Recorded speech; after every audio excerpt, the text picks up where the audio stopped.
हमारे देश में पिछले कई दिनों से पेट्रोल और डीजल के दाम लगातार बढ़ रहे हैं और अब स्थिति ये है कि हमारे देश के कई सारे शहरों में पेट्रोल 100 रुपए को पार कर गया है, यानी कि उसने शतक लगा दिया है, सेंचुरी मार दी। सरकार पेट्रोल और डीजल पर जो टैक्स लगाती है वो टैक्स ही पेट्रोल और डीजल के दामों को इतना ज़्यादा बढ़ा देता है। अगर सरकार पेट्रोल डीजल पर टैक्स कम कर दे, घटा दे या बहुत कम कर दे तो पेट्रोल और डीजल बहुत सस्ता हमारे देश में भी मिल सकता है, हो सकता है। पेट्रोलियम मंत्री धर्मेंद्र प्रधान ने यह साफ कर दिया है, कह दिया है संसद में खड़े होकर कि हम पेट्रोल और डीजल पर टैक्स घटाने नहीं जा रहे हैं। अब इसका कारण क्या है, सरकार टैक्स क्यों नहीं घटाती?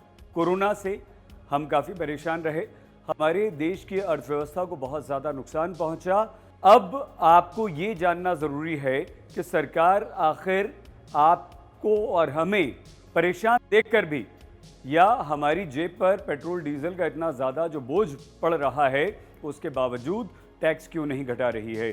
क्योंकि पेट्रोल और डीजल पर सरकार जो टैक्स लगा रही है, सबसे ज़्यादा पैसा सरकार को वहीं से मिल रहा है। सबसे ज़्यादा जो टैक्स कलेक्शन हो रहा है सरकार को, वो सिर्फ पेट्रोल डीजल पर जो टैक्स सरकार लगा रही है उसी की वजह से हो रहा है। कोरोना काल में जीएसटी टैक्स कलेक्शन में ज़बरदस्त कमी आई, आयात शुल्क में ज़बरदस्त कमी आई, इनकम टैक्स में ज़बरदस्त कमी आई।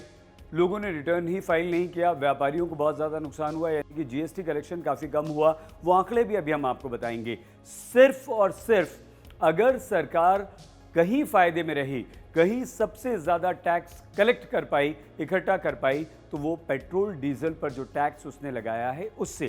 कितना सरकार को नुकसान हुआ दूसरे टैक्सेस से और पेट्रोल डीजल पर लगाए टैक्स से कितना उसे फ़ायदा हुआ, मौजूदा वित्त वर्ष में कितना फ़ायदा सरकार को होने जा रहा है और कितने लाख करोड़ रुपए पेट्रोल डीजल पर टैक्स लगाकर सरकार कमाने जा रही है, आंकड़ों की ज़ुबानी अब हम आपको बता देते हैं। मौजूदा वित्त वर्ष में एक्साइज ड्यूटी से पेट्रोल डीजल पर जो सरकार लगाती है उससे सरकार को 3.5 लाख करोड़ रुपए हासिल होंगे।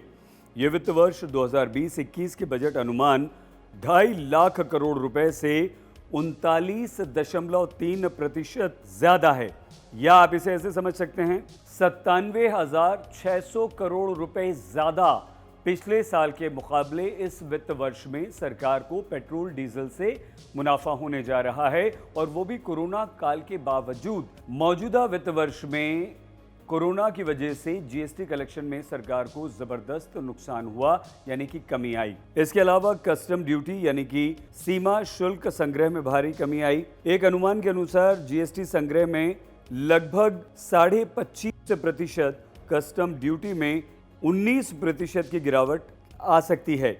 मतलब ये हुआ कि जीएसटी संग्रह अनुमान में लगभग 1.5 लाख करोड़ रुपए कम और कस्टम ड्यूटी में 26,000 करोड़ रुपए सरकार को कम मिल सकते हैं। बिल्कुल इसी तरह इस साल के संशोधित अनुमान के अनुसार कॉर्पोरेट टैक्स कलेक्शन 34.5% घटकर 4.5 लाख करोड़ रुपए रह सकता है। इसी तरह इनकम टैक्स कलेक्शन भी अनुमान से 27% कम होकर महज 4.5 लाख करोड़ रुपए रह सकता है। इन आंकड़ों से बहुत अच्छी तरह से आप समझ गए होंगे कि सरकार को दूसरे टैक्स कलेक्शन, खासतौर से जीएसटी और दूसरे अन्य टैक्स कलेक्शन में कितना ज़्यादा नुकसान हुआ है। अगर फ़ायदा कहीं हो रहा है तो सिर्फ पेट्रोल डीजल से, और यही कारण है कि मोदी सरकार पेट्रोल डीजल पर टैक्स घटाने बिल्कुल नहीं जा रही है। पेट्रोल डीजल की कीमतें इसी तरह से बढ़ती रहेंगी, क्योंकि सरकार को जो दूसरे टैक्स से नुकसान हुआ है उसकी भरपाई अगर कोई कर रहा है तो वो पेट्रोल डीजल पर लगने वाला आप और हम जो टैक्स देते हैं, पैसा देते हैं, वही कर रहा है।